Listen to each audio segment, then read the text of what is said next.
two, three. Hello, my name is Celine, And my name is Eos. and welcome to the Day Night Project. So, Celine, what does it mean to be a teen? To be a teen, well, it means the beginning or transition to adulthood. It is the beginning of independency in a way. It's like you transitioning from still being with your parents, but also trying to develop a mind of your own. That's what it means to be a teen to me. What about you?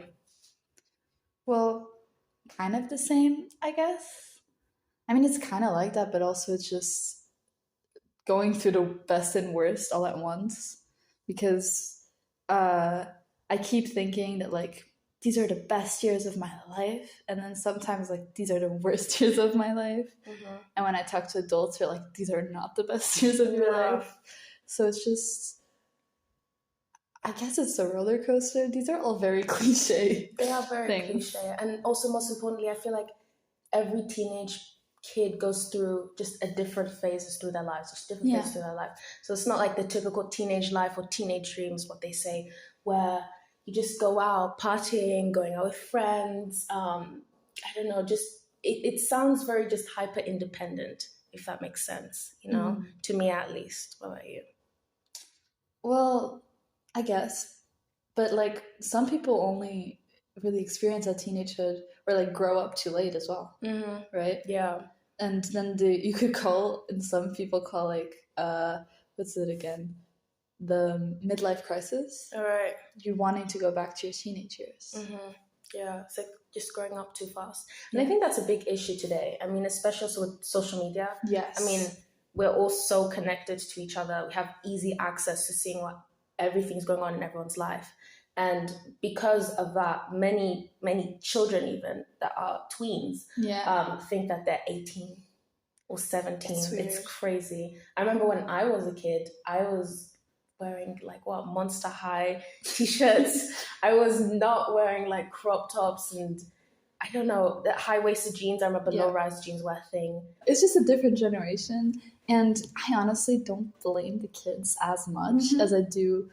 I don't want to say I blame the parents because, of course, I think it's more like society as a whole. Mm-hmm. Like, a lot of people make fun, I think, of Kylie Jenner for that right now Yeah. because of the way she's like stormy, whatever. Mm-hmm. And she puts her in like these super trendy, fashionable clothes that we don't even like have access to. Yeah. But I remember recently she came forward and she spoke about how how the beauty standards she's just Yeah. been putting out with like the big butt and just lip fillers and stuff. She said that she's a bit afraid now that she has children. She's a bit afraid of what kind of image she's showing Yeah. to the people. So like the beauty standards right now, it's crazy. I mean, 5 years ago, and she doesn't want her child to grow up on social media seeing all these beauty standards and wanting to change her body just like her mum did. She feels like it poses a threat to her child as well. Yeah. So and also back to the children wanting to grow up quickly.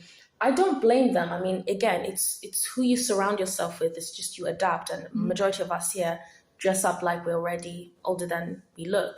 And I feel like it's just a way of wanting to belong. You don't want to be an outcast. So it isn't really their fault. In some ways, it is true that our generation, though, is growing up a lot faster than any other generation. If you look, especially like on the internet, of like millennials, looking back at like when I was a kid, I was not blending my makeup and I look horrible. And just, them talking about the stupid things they were doing as teenagers. And when I look at people our age, I've said this time and time again, I think we're a lot more, I don't know, we know what we want to do for some reason. Like people keep saying that our generation is the protest generation. Like if we don't like something, we say we don't like something. Yeah. We go protest, we, don't want the government or whatever, Yeah. that kind of stuff. And I don't know, I think a lot of people our age have already like a vision of what they want to do with their life. If you want to become a film producer, you're filming, you're editing. And I see people our age already do that. So they are in some ways growing up faster, but in a good way. In a good way. But what are the bad ways? To you, at least. The first thing that comes to mind is a 12-year-old thinking she's mature enough to date an 18-year-old. Yeah, that is mad stuff. It's That is next not level. okay. Yeah. You are not mature enough to be dating I think generally at all when you're 12, that's just a personal opinion too. Just the 12-year-old dating an 18-year-old, that's not even a personal opinion. That's just illegal. Yeah. Okay. I was at the dentist, right? And I was lying down there and he was checking out my teeth and he asked me, "How old are you?" I said I was 16 at the time. And he's like, "Man, I wish I was again your age. Never, ever, ever wish to be older. I am 30 and I regret it." And it stuck with me. I mean, him saying it to me hit even harder, but I knew before that, as I'm going through my ages, I'm going to cherish every second. I'm not going to wish I am 1 year above or 1 year below or a child or an adult. Yeah. Because I feel like the moment I'm out of this phase, that is the moment when I'm going to be like, gosh, I wish I cherished these moments better. Yes. Like I went through my age right now, 17, gracefully. Like I made sure I did what I wanted to do, what I'm able to do at that age. Yeah. Maybe it's just the people we surround ourselves with, but Yeah. I think most people, at least our friends and whatever, they know how to spend these years, and I think they're living pretty much in the moment. The only time I really see people wanting to be older or, wanting to be more mature is, when you're just doing like a stupid, silly little goofy thing. And you're like, that's cringe. Don't do that. That's the only time where it's like, you're not embracing your inner child. You're trying to be, you're saying that it's cringe. Even if it is cringe, like, why does it matter? Just let them be them. And just, again, not embracing your inner child enough. Because your inner child, you have to embrace it. I'm sorry. I agree. Because, like, again, once you hit 18 and you have at least just more, what's the word? Responsibilities.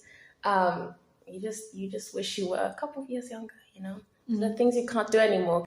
But like, what to you means going to school as a teen? Like, is it simple? Do you think it's difficult? It's fun? Is it a cool experience in your opinion? I like it. A lot of, again, the thing is, it's not like I love learning, and I do love learning, but not like at school. I wouldn't.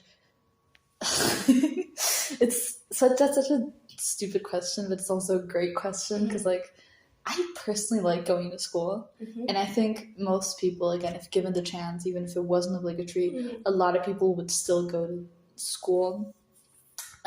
Especially because, again, we have social media, so we can see in like some places you can't go to school, and we learn from a very young age to appreciate what we have. But yeah, I think it's find it very easily nowadays, and also the school that we're in, to appreciate school and what it has taught us. But also, you can't make it your life. Of course. That's a very, like, it's, again, the thing I was saying with career, a lot of people are just like, you're having fun, and then there's school. There's no in between. There's a bunch of in between. You have your after school activities, you've got your during school activities, and those are the ones that I think matter the most to me. School is fine, and I enjoy it, and I know it's important. Yeah. But see, after school activities and this thing that you do with other people, projects that you may do, those are what I think matter most. I think it's just the social aspect of Yes. growing up. I feel like as a teen, this is my opinion, you make or break your social life and circles, because if you are someone, introverted or extrovert, I think that doesn't matter. But if you at least try to be sociable with someone, you might as well make a friend. You know what I'm saying? Like, you're not going to be alone. I feel like the idea about school is that scratch the learning, it's the friends. Yeah. That's the only reason why you really enjoy going to school. If you don't have friends, or you have not a very great friend group, you feel terrible, you're less likely to want to go to school, because it's just the environment that matters. Let's be for real, classes. But I think, friends are very important, and just being social in general, like you said, in between projects matter a lot, because you also meet new people. That's also very important, I think. But it also puts meaning into your life in some way. People keep saying, especially like adults, they say, oh, I wish I had, a job that matters. I just go to my job to make money, and that's it. That's basically what school is for us. Like, we just go to school to learn and to, be able to go to university, or if you're not going to university, to be able to do your craft later on. And if you're not doing something that's passionate for you, and usually, let's be real, you're not, then those projects can put that meaning into your life, that purpose. Exactly. Like, I exist right now Mm-hmm. to complete this project and to be happy about it. Mm-hmm. Yeah. But I also feel like the more social you are, again, more friends you make, and also you learn from the people themselves. Like, not just meaning of the project, but just the meaning of friendship and life and just people in general. Absolutely. So, like, I don't know, like, you might have a friend group, right? And, let's say you have two different friend groups, right? Yes. You can joke with your friend, this one friend group, about certain things, but you couldn't with the other, and it's just a way of you adapting. It's like, oh, I can joke about this now with this one, but not with this one. Or you can talk about maybe politics with one friend group, but maybe not with the other. It's like a mix and match, and it just helps you develop your social skills. Absolutely. So when you do go into the workforce, it is a lot easier to communicate with all kinds of people because you know how to adapt. So that's why I think. And it's very important also that people know that this is not being fake. Yeah. Some Yeah. people would just like straight up call it, oh, you're being fake by, not being your true self every time you talk to. But no, it's just, I think adapting is a good word. I think you used the right word there, because different people deserve different conversations and different, conversations, I guess. Absolutely. Yeah, I feel like this is my personal opinion, I think. If you are someone that is like, you're really real with everyone, right? It could work for some, it couldn't for others. From just personal experiences, I mean, you've seen a few people that are just the same exact kind of energy and vibe with one friend group, and then the other just doesn't work, and they're most likely to feel left out. And you can see that they are left out because it's the only image they put in. Yeah. Some people rather feel more real, but others, I think it's kind of off topic, not really. Yeah. But another thing that's always important to talk about is that, girl code or boy code or whatever. And girl code, there's a bunch of, hidden rules. Right. Like, if she is dating, you can't date your friend's ex or whatever, those rules. But also, if your friend is having a fight with that person, you can't be friends with them. Yeah. I think that's dumb. Because again, I know it's kind of like, being fake, whatever, but I don't think it's being fake. It's just, if two people have drama, one day maybe they'll work it out, maybe they won't. That doesn't mean that they should be isolated. Imagine one of them is really popular and the other one isn't. It's a really horrible thing to do to a human, to just completely isolate them just because they had a disagreement with someone. Yeah. But I also think it's to what degree of friendship you're in. Yes. If that makes sense, right? Because let's say that person doesn't like that friend. You're not super close with her, but you're close enough. You're just friends. Yeah. I mean, who's there to tell you who and who not to be your friend? I mean, you have nothing to do with the business, right? Yes. Yeah, as long as they show, I guess, they have to show that they've changed or whatever. Like, if if these two people are friends and then the person that they're mad at or whatever, if the reason they fought was because the person did something really, really bad, but they've also since then learned and they feel bad about what they did, but they can't rekindle the friendship, that again does not mean, good people do bad things, bad people do good things, good and bad people don't exist. Yeah. Well, moving on then. So, career, what's that like as a teen? Figuring that out. What is the journey for you, at least, finding a career? Well, for me and a lot of people, I think it's just, I like this, so I want to do this, right?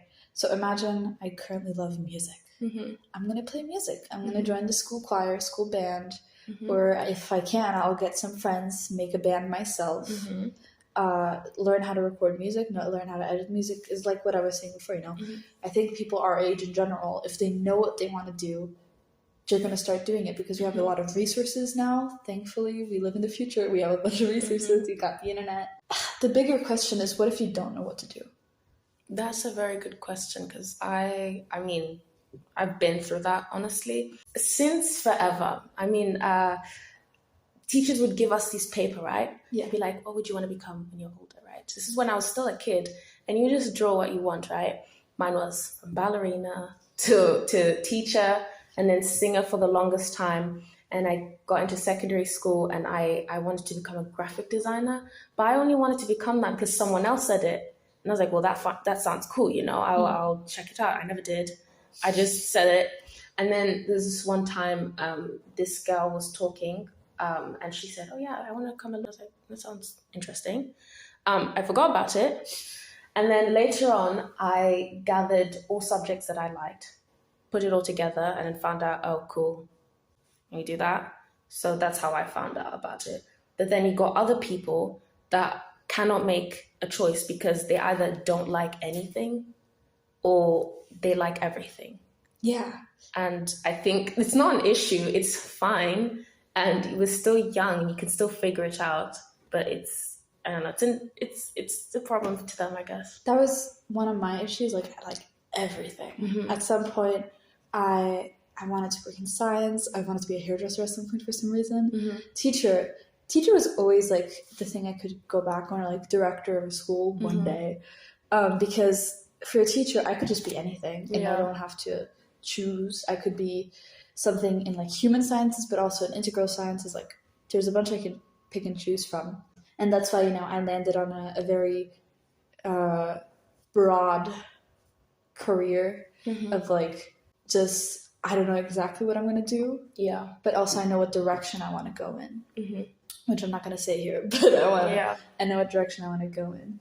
And YouTube, to be honest, helped a lot. I can't believe I'm saying this, but just watching YouTube videos, noticing, I've been watching a lot of YouTube videos on this topic. Maybe I should study it in the future.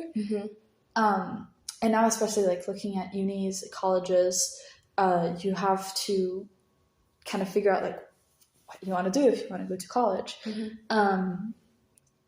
It's kind of important because it can be expensive. So I think YouTube, for some reason, has helped me a bunch. Yeah. But then again, when you put yourself in the shoe of someone that doesn't like anything, it's like where you want to go in. I know many adults say like it doesn't matter what you choose, you can pick later.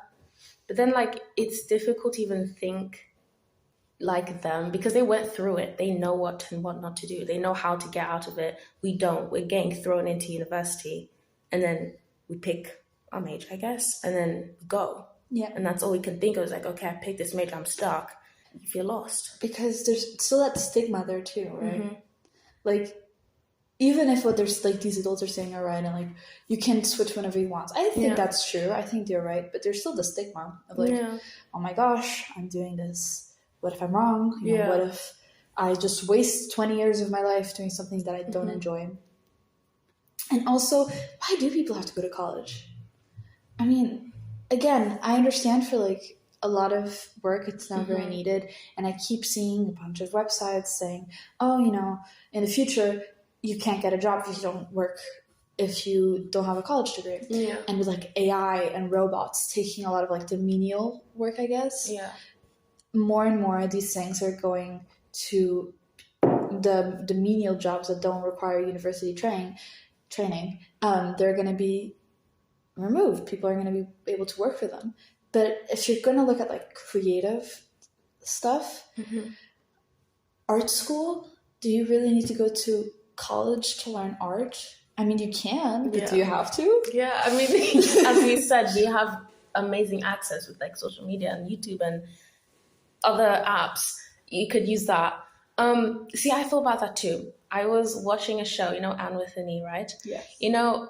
Gilbert Blythe at some point asks for an apprenticeship at a dentist. Yeah. And I'm like, to be fair, everyone could actually kind of do that.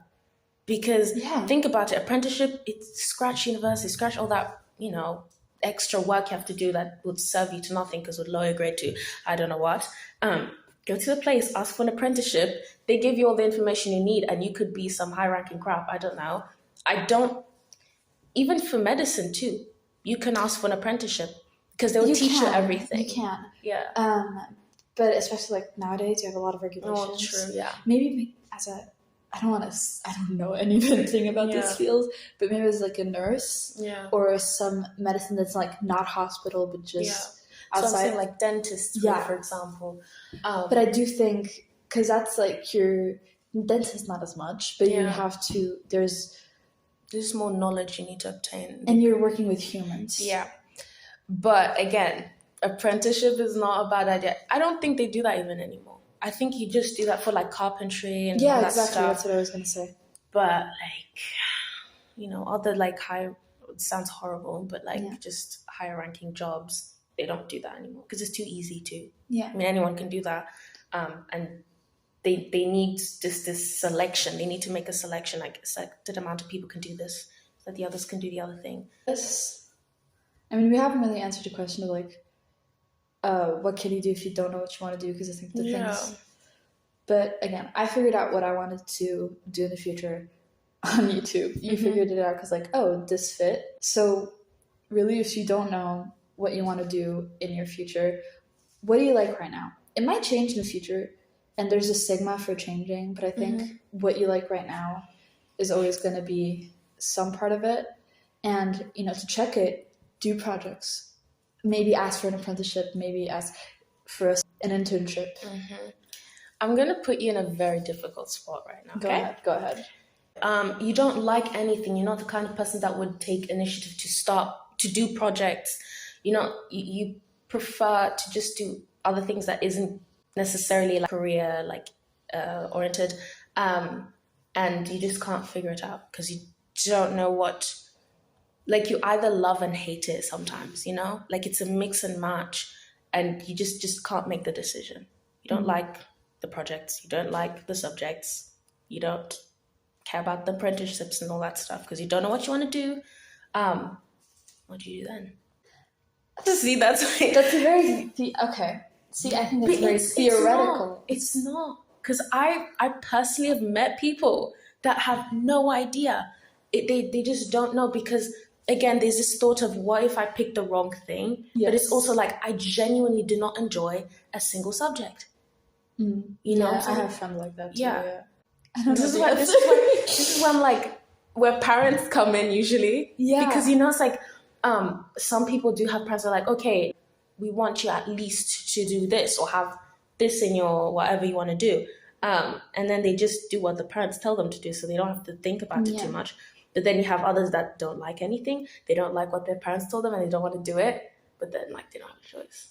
I don't know.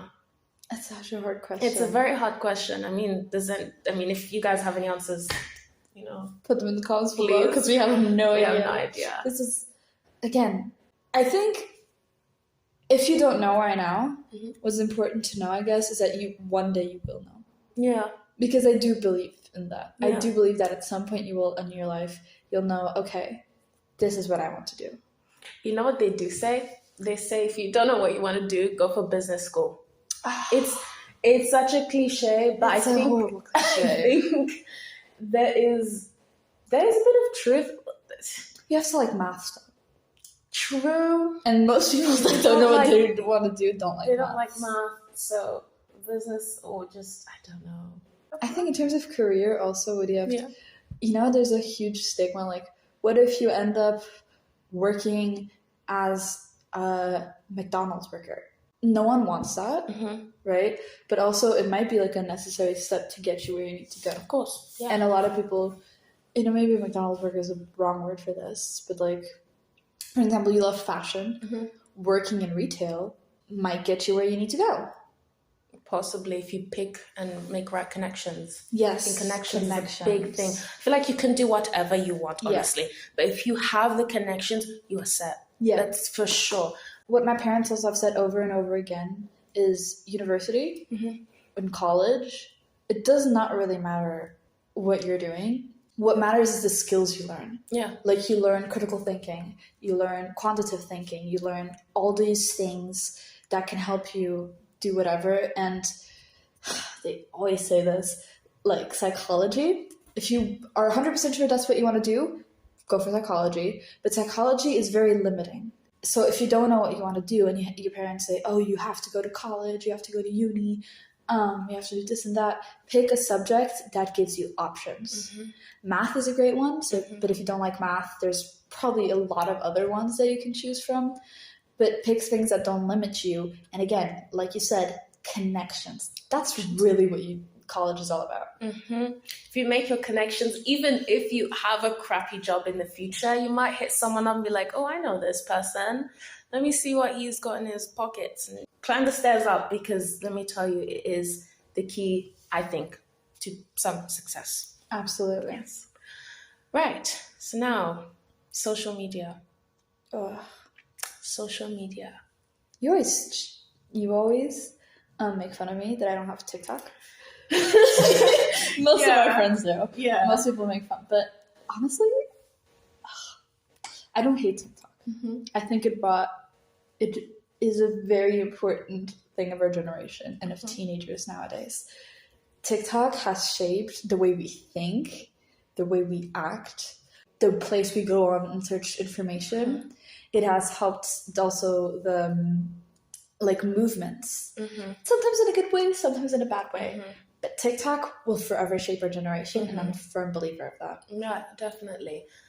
Honestly, I believe the app is not a bad app. It's just the way you use it. Exactly. It's just algorithm. I'm sorry. If you're going to things that are just not, appropriate for you, that's a you problem. TikTok's not the issue. It's really the way you use it. Same as Twitter, it's the way you use it. YouTube, the way you use it. Instagram's the way you use it.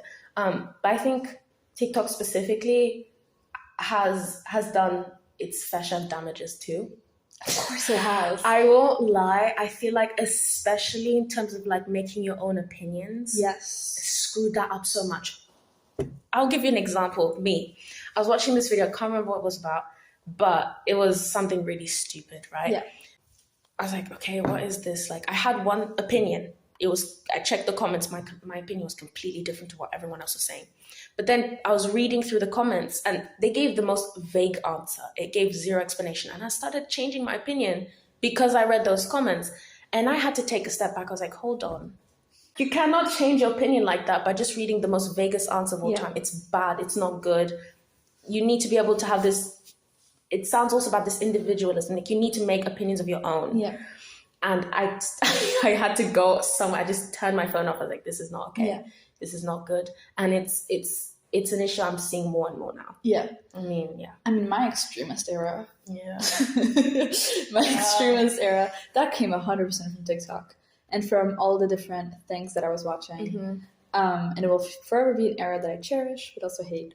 But again, you are completely right in that. And especially when I hear someone give an opinion, then I completely think of, oh, okay, so they watch these type of videos because there's such an internet, there's internet opinions that you can just immediately recognize. Yeah. I don't know one off the top of my head right now, but they exist. And it kind of is scary a bit to our generation because, sometimes when you scroll through your page, right, and there's something big that happened, right, it's probably not even that deep. It's just something that just happened. But everyone makes it a big deal because we're all so used to it. And then they share the same opinion. They keep posting the same thing. And I'm like, I've seen this video 10 times with the exact same word. You've all said the same exact thing. I don't care anymore. I'm just going to go away. It makes the topic irrelevant even. I've started, TikTok's influence is so bad. It's not bad, it's so great. Also not go to just a lot that it seeped into Instagram and Twitter and YouTube, and just that kind of mentality of opinions is everywhere, especially shorts, reels. That I started noticing in a lot of commentary channels, commentary videos. I know which ones not to go because sometimes they base themselves off of just one article. They don't go deeper. Yeah. And they're just repeating what people have been saying, repeating the same ideas, repeating the same views. And then if you keep getting the same views, same opinions, it's kind of hard to have a different one. Yeah. I'm not saying to close your mind and just keep an open mind. Just be aware. Social media has its great dangers and its great opportunities, but be aware that that's not the only solution and that's not the only answer.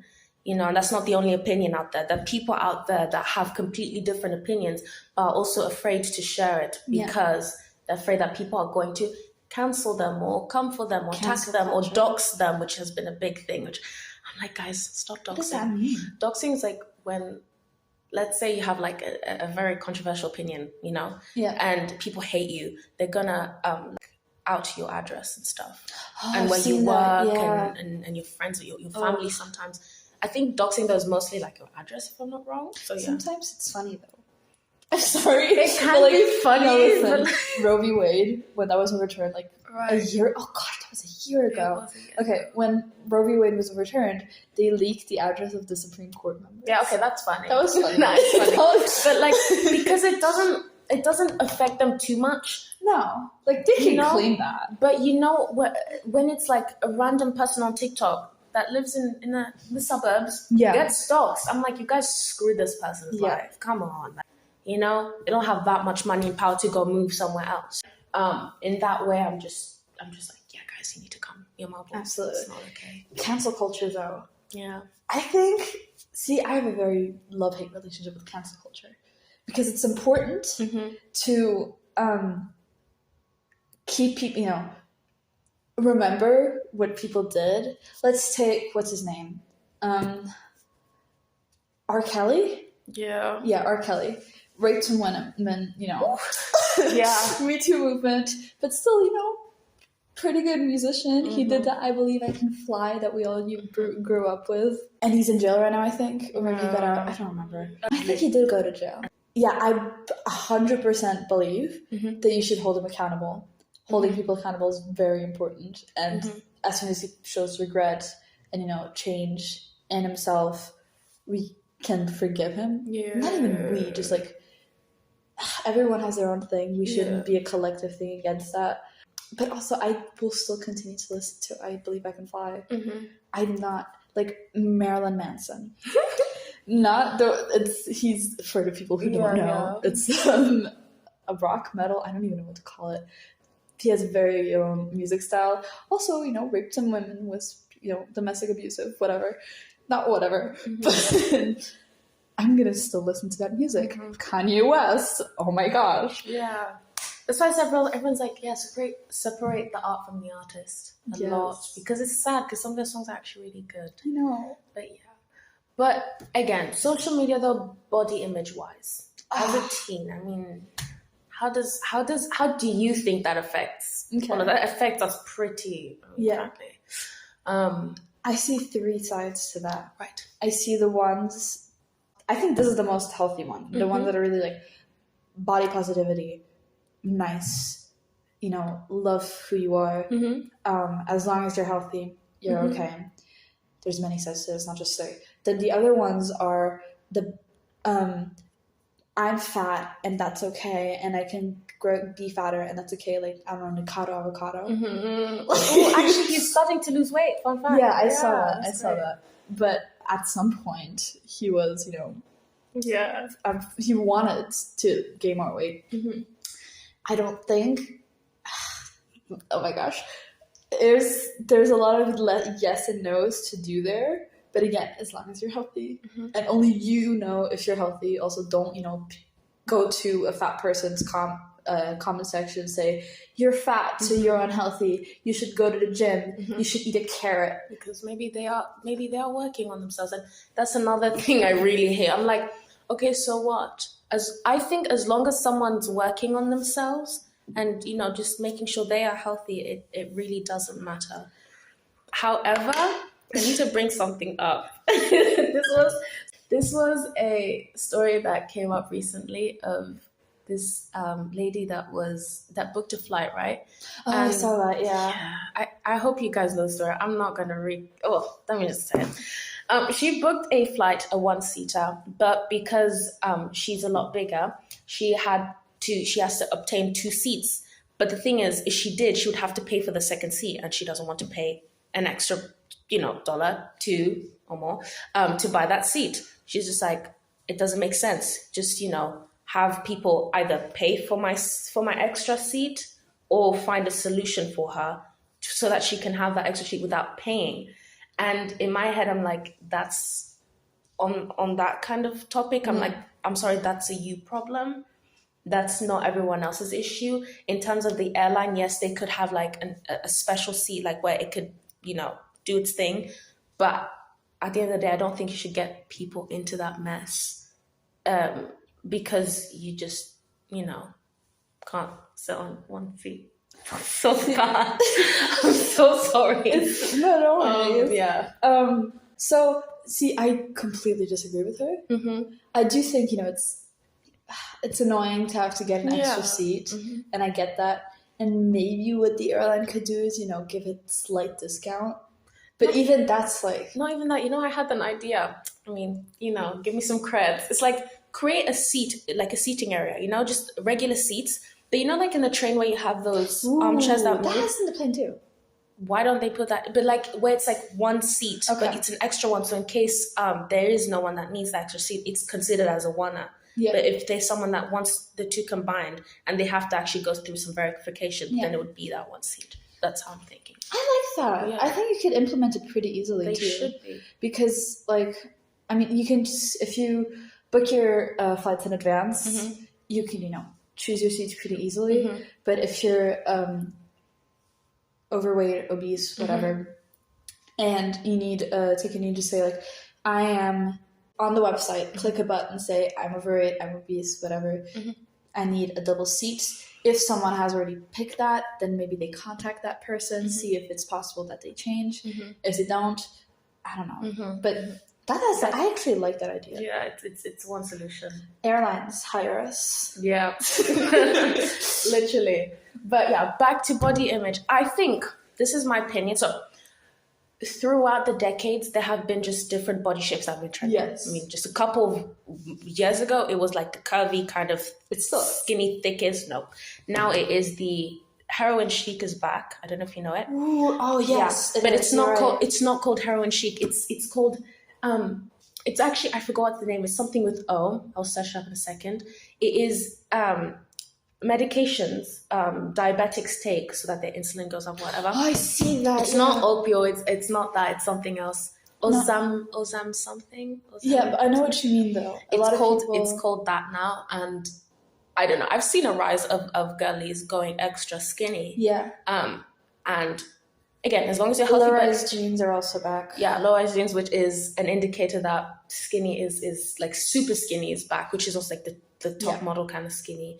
And it is scary because it's just an uprise of body dysmorphia, which it has been there for the longest time, but there's a bigger uprise and more and more girls starving themselves. Like, I mean, just wanting to fit into that beauty standard. I'm like, this is madness. I do see that.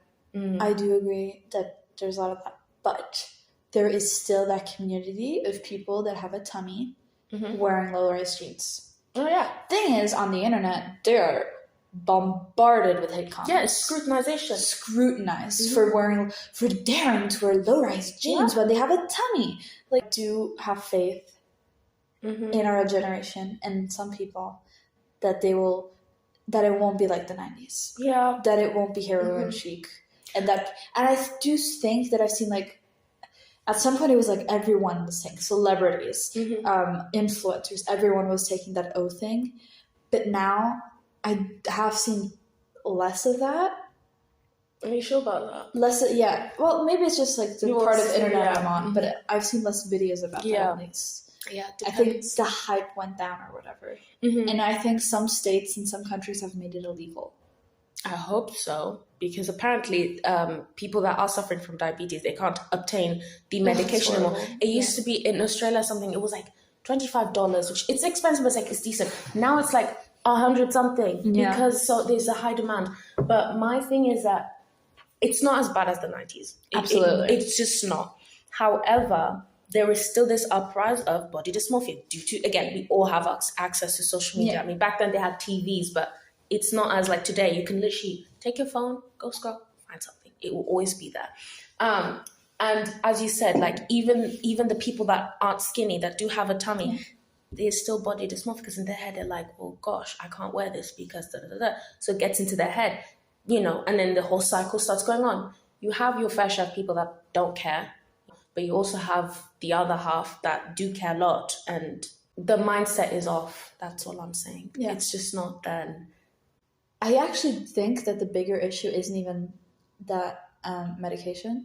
Like, I do agree that's a huge problem, but almond moms, health freaks, Instagram health nuts, whatever the hell you want to call them, people who say like, oh, you should be eating this amount of calories.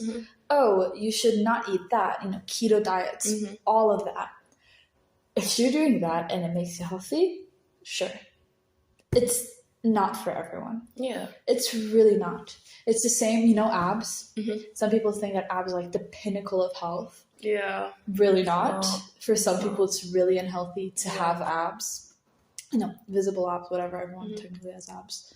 But I think that's the bigger issue, because I have seen adults, especially women, let's be real, that fall into this thing of like, oh, I shouldn't eat that, like that's bad for me, or oh, I would never let my kids eat sugar. Like, people not letting their kids eat sugar. You're setting them up. Oh my gosh. Setting them up. It's not even annoying, you're setting them up. You know what my teacher told me? She asked us, put your hand up, who here is allowed to have sweets? They're like a few kids, like, on a regular, like, have a bit of sweets, here and there. And there were a few people that had their hands up. And then she's like, oh, who of you guys aren't like allowed to have sweets unless like birthday party, special occasions? Most of us had our hands up, including me, because my mom didn't buy me sweets all the time, but I had like here and there, at birthday parties. My teacher's like, she didn't say exactly what I'm saying, but she said, yeah, your parents are setting you guys up, because when you get older and, like now as teens, you have money, you can go and buy whatever you want. You're going to one day go buy yourself a pack of sweets. You're going to devour that in one go, and it's not healthy. So yeah, your parents are setting yourself up, and you would want more because it's sugar. You don't have that often, so you can go buy more. So there you go. Have fun with your bloodstream filled with sugar. But yeah, do not deprive your children from sugar. That's horrible. I agree 100%. The thought of like, because some people don't even let the special occasions anymore. Like they really? Yes. Wow. Yes. I mean, I have seen parents who bring home a birthday cake. And it's not a birthday cake. It's like a brioche, whatever, like, thing. Okay. That sure has some sugar, but it's supposed to be healthy. And I've seen parents do that. And you know what? If the child likes it, whatever. Listen, the closest you can get to, like, gummy bears and stuff are raisins. Because they're nature's sweets, so... I've started to like raisins. I used to hate them. I started to like them. Yeah, they're nature's natural sweets. Nice. But yeah, I think it's sad if you don't let your child have a bit of sweets here and there. Yeah. I think it's part of your childhood. It is. It's 100%. I mean, come on. Just even drinking like Sprite, Pepsi, and Coke and Fanta, and everybody had fighters. Although I personally don't like those things, but I also would not give them to my younger brothers or younger sisters or siblings in general. If I had a child that was 4-6 years old, would never even dream of giving them definitely that kind of stuff, because it's so it's not for them. I would only start letting them when they're like 12, 13, 14, whatever. And some people might say this is like conservative or whatever. That has so much.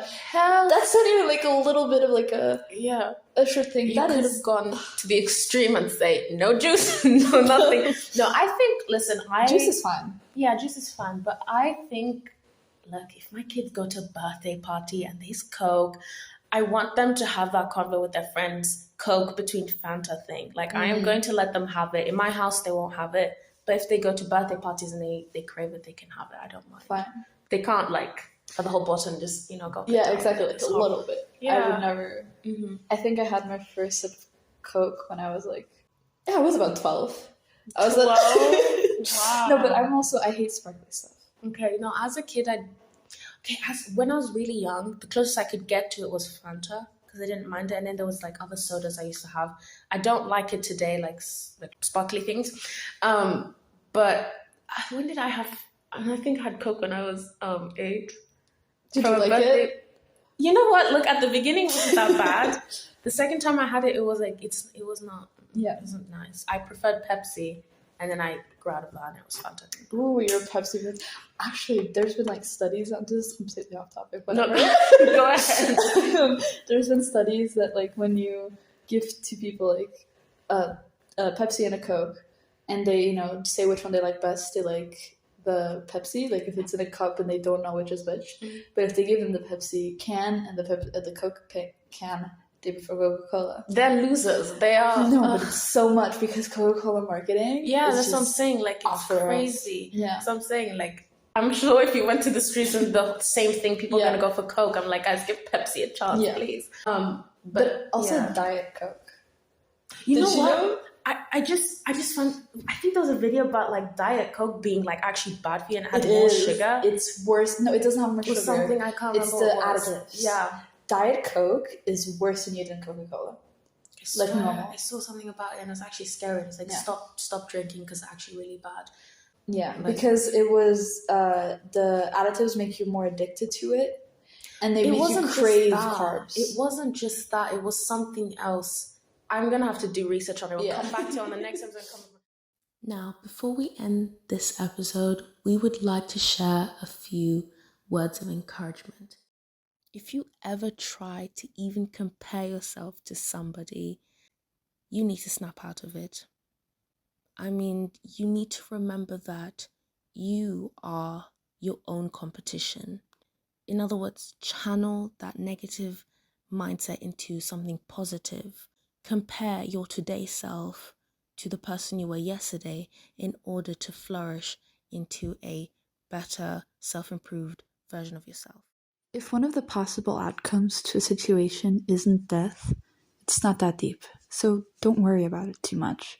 Focus on your happiness and well-being. We hope you have enjoyed those 2 messages.